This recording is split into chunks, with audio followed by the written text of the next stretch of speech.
Welcome to another installment of Magister Ambulator. Today we will be continuing Jonah chapter 1, picking up with verse 5 here, and we will be going through verse 8. Let's start off with a read through.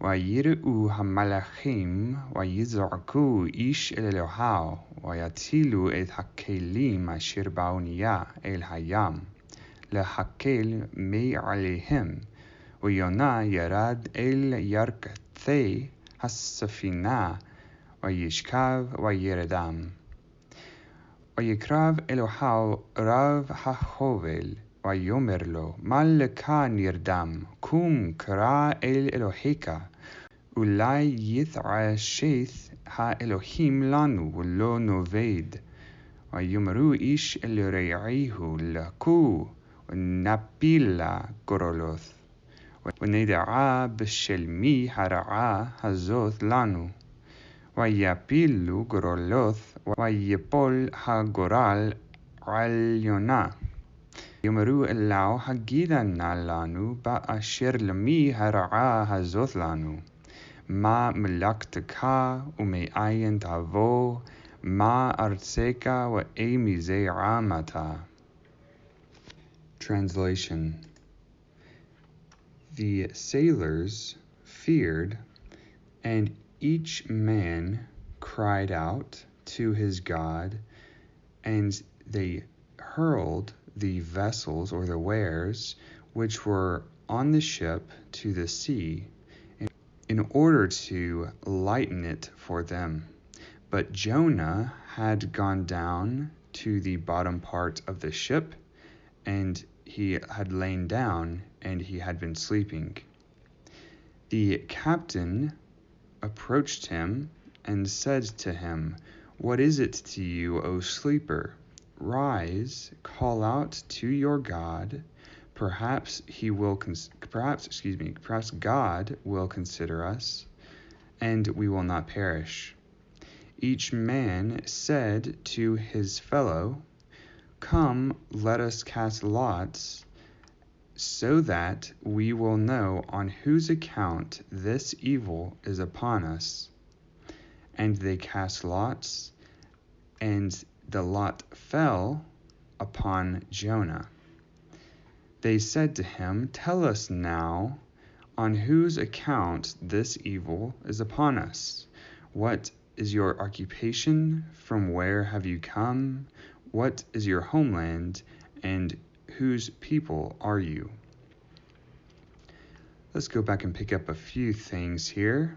You might have seen this verb, za'ak, before, and you might have seen it spelled with a tsade, and you might have said, "Oh, that's interesting because there are two spellings of the same verb." As a matter of fact, although they look identical except for that first letter, they are etymologically distinct. We can see that both in the semantic uses of the word, they're slightly different, and in other Semitic languages. So that's just good fortune that they look so similar and they mean very similar things. Here we see the word ish denoting each specific person as a group, which is why the verb here is in the plural. That's also why you see below ish with a plural verb here. Let's also just take a quick look at this verb, wayatilu. You can tell that it's in the hifil in the shortened form because it's in the wayiktol from tate wow lamed. It is also the same verb that God uses when he sends the wind. So in response to God using this verb, they do the same thing. You might notice this lehakel, you have the lamed preposition, and the hifil hey there, but that kof lamed, you can tell that that's the word kal, meaning light. That's our binyan, the kal stem. Here we have the wow, but it is not a conjunction. It is going back in time in order to tell us what previously happened to the most recent action. We have a series of wayiktols, and then it steps away from the storytelling in order to tell us what Jonah had done while they were doing this. So while there was a storm going on, Jonah decided to go down and take a nap.